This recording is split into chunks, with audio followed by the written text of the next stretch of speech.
참 너무 딱한 일들이 계속되고 있는데요. 지금 이재명 관련 수사가 검찰과 경찰에서 계속되고 있지 않습니까?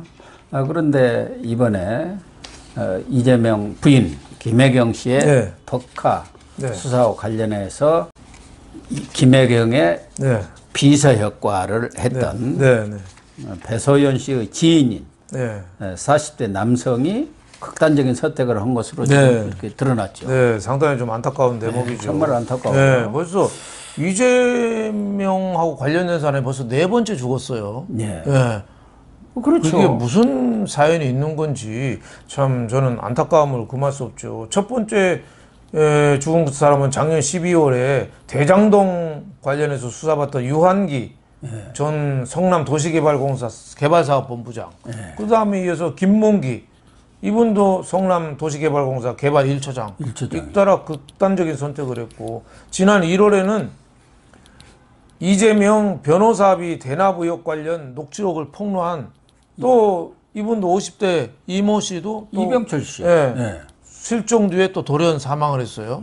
그러니까 이게 뭐 우연히 자꾸 겹치면 뭐 필연이라고 하는데 한두 번은 우연이지만 세 번째부터는 필연이라고 하지 않습니까? 뭔가 좀 조직적으로 뭐가 개입돼 있나 아니면 경찰이 저렇게 좀 겁을 많이 줘서 그런 건지 참 안타깝게 짝이 없어요. 그러니까 김혜경 측근 공무원의 지인이라고 그러잖아요. 근데 피의자도 아니고 그냥 참고인이래요. 그리고 뭐 특별하게 피의자로 전환할 가능성도 없다고 경찰에서는 지금 밝히고 있지 않습니까? 그런데 앞서서 말씀하신 유한기 씨나 김문기 씨, 이병철 씨도 그랬습니다만은 미소등도 없고 그러니까 경찰에서는 지금 극단적 선택을 한 걸로 이렇게 봅니다만은 경우에 따라서는 지금 경찰에서는 김혜경 법카에 대해서는 8월 중순에 경에 그렇죠. 그 중간 수사 결과를 발표하겠다고 예고를 해놓은 상태. 그렇습니다. 그러니까 사실은 이런 중요한 참고인이 빠져버리면은 이렇게 극단적인 선택하면 어떤 수사에 고리가 끊어져 버리잖아요. 그렇죠. 그러면 8월 중순 발표도 어려워지는 것 아닙니까?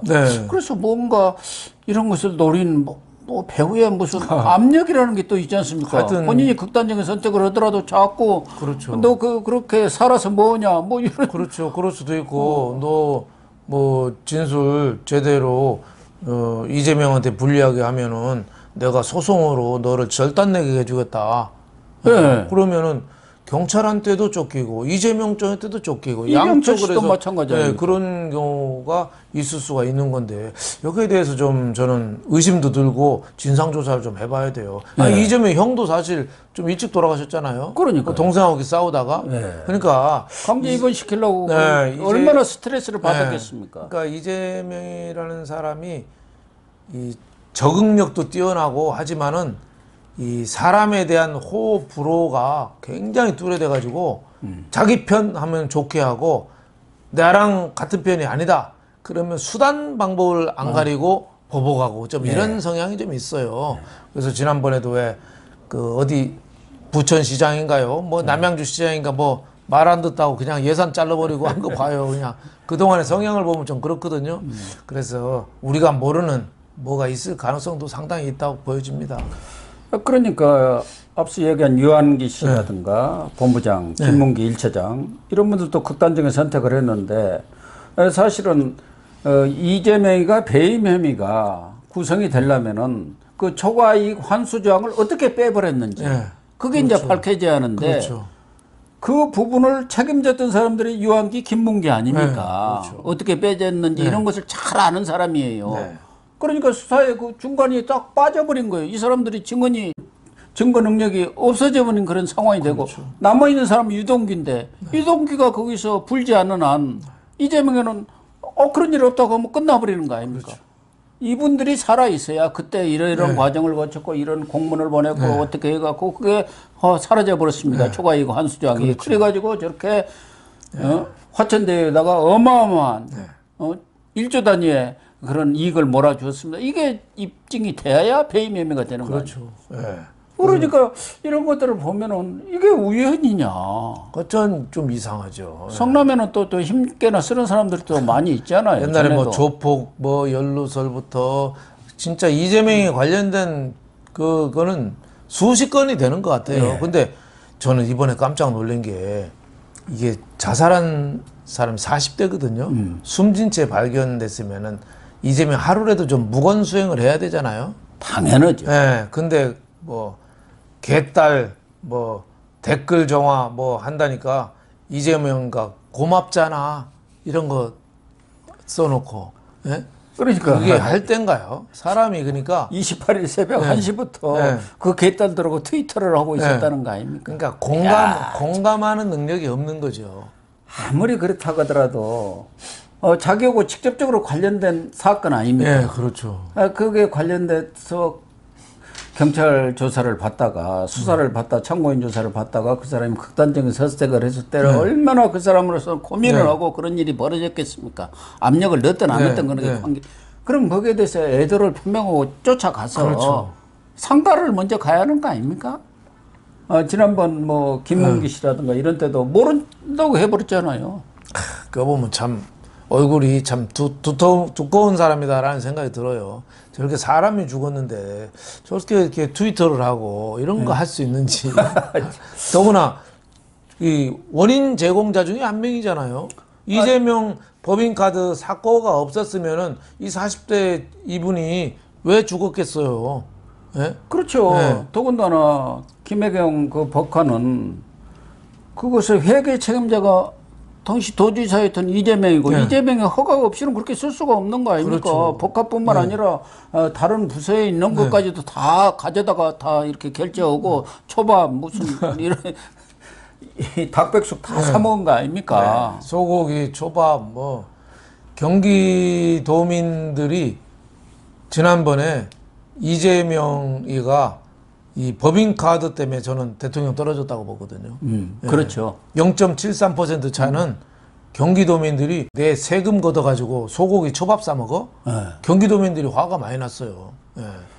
그리고 이건 이제 경찰에서도 어느 정도 수사가 마무리가 됐으니까 지난번에 8월 중순경 발표한다고 했는데 이 사건은 압수수색도 다 이루어졌고 또 사안이 너무 명백하다면 그렇게 될 경우 이게 지금 그 당시에 5억 5천인가 배소연 씨의 그런 그 봉급 10년 것까지 다 합쳐가지고 이렇게 되면은 이 국고 손실들이 다 이 가중처벌까지 되거든요. 그렇죠. 그러면은 김혜경 씨뿐만 아니라 그것을 허락한 인지했든 안 했든 회계 책임자는 이재명 아닙니까? 그렇죠. 이재명까지도 이 사안은 너무 명백하기 때문에 사법 처리를 벗어나기는 어려운 그런 상황 아닙니까? 그렇죠. 뭐 검찰에서 기소할 것은 뻔한 거고 이 사안은 사실관계가 다 드러났기 때문에 이거는 재판에서도 명백하거든요. 대장동은 이재명이가 그냥 그 되치기로 나오잖아요.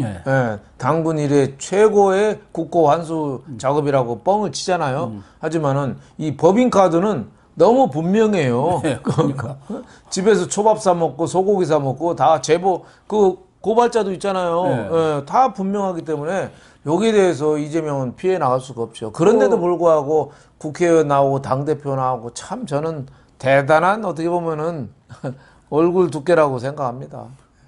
이걸 제보한 7급 A씨라고 있지 않습니까? 배소연 지시에 따라서 저기 도지사 관사에 가서 냉장고 청소도 해주고 닭백숙도 나르고 초밥도 나르고 온 사람이 그 문자 주고받은 거 거기다가 또 병원에 가서 대리 처방도 받고 이런 거 다 나와 있단 말이야. 다 의료법 위반이고 다 위반이죠. 그러다 보니까 이 40대 남성 이분도 이런 극단적인 선택을 한 거 아닌가. 그게 결과는 극단적인 선택이지만 그 이르는 과정이 과연 극단적 스스로 한 건지 아니면은 그와 관련한 뭔가 없는지 이런 것이 경찰 수사에서 좀 밝혀져야 하지 않나. 밝혀져야 된다고 보죠. 한두 명도 아니고 벌써 네 번째 이재명 관련된 인사가 저렇게 극단적인 선택을 했다는 거는 물론 뭐 직접적인 원인은 본인의 선택으로 극단적인 자살까지 한 거지만은 그런 방조라든지 간접적으로 영향력을 행사했다든지 이 죽음의 뭐 공포심을 지나치게 불어넣어줬다든지 그런 게 얼마든지 있을 수 있죠. 그렇죠. 이재명은 소송 잘하잖아요. 예? 예, 소송 선수잖아요. 소송 선수. 또 주변에 네. 좀 힘께나 쓰는 사람들이 네. 전화해가지고 네. 그렇죠. 가만히 안 둔다 네. 뭐 이렇게 압박을 많이 가했을 가능성도 있잖아요. 그렇죠. 그러면 또 수사 과정에서 또 경찰들이 또 똑바로 안 벌면 또 참고인이 아니라 바로 피의자로 해서 깜빵 갈 수도 있어. 네. 뭐 이렇게 해서 또 불안감을 조성했을 수도 있고 뭐 아직까지 뭐 정답은 없습니다만은 하여튼 이재명 후보는 이재명 의원은 여기에 대해서 저는 책임감을 좀 느껴야 된다고 봅니다. 당연하고 네, 네.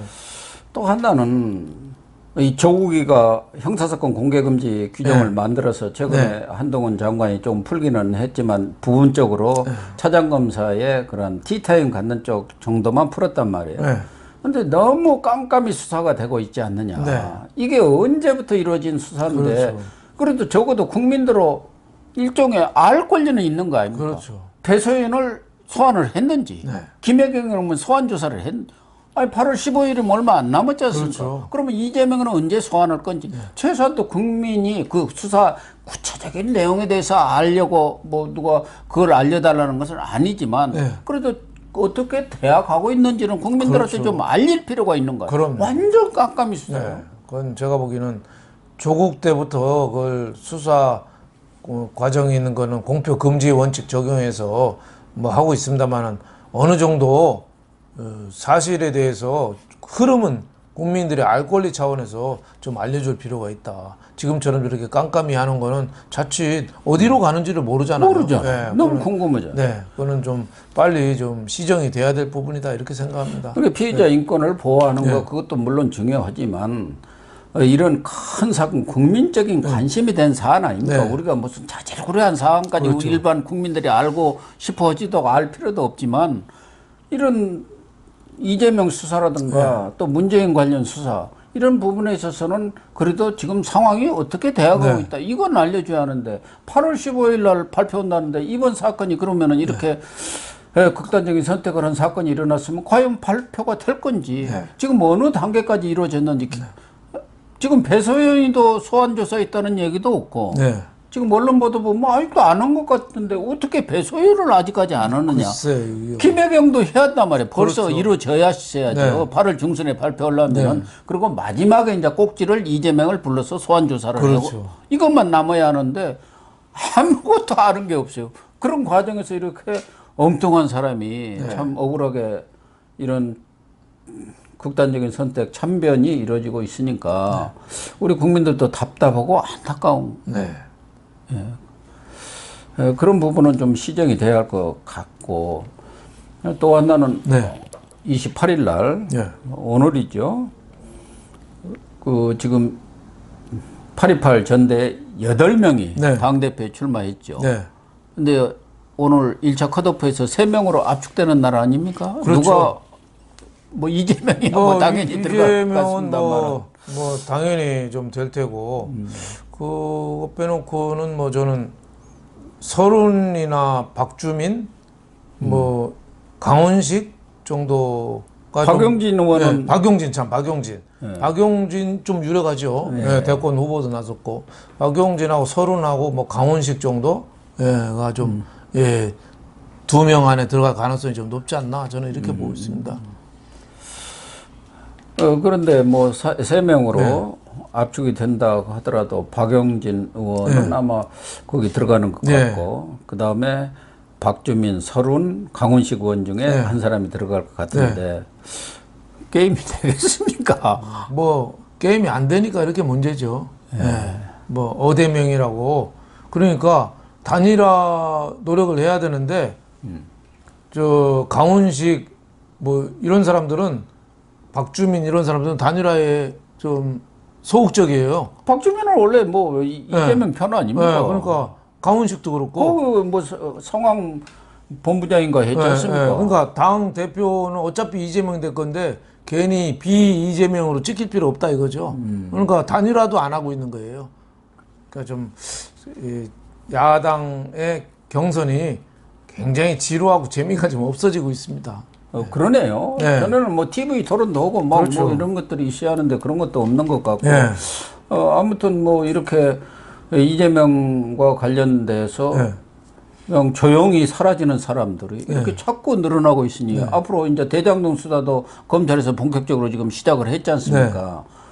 다른 뭐 변호사비 대납 사건이라든가 또 GH 합숙소 사건 네.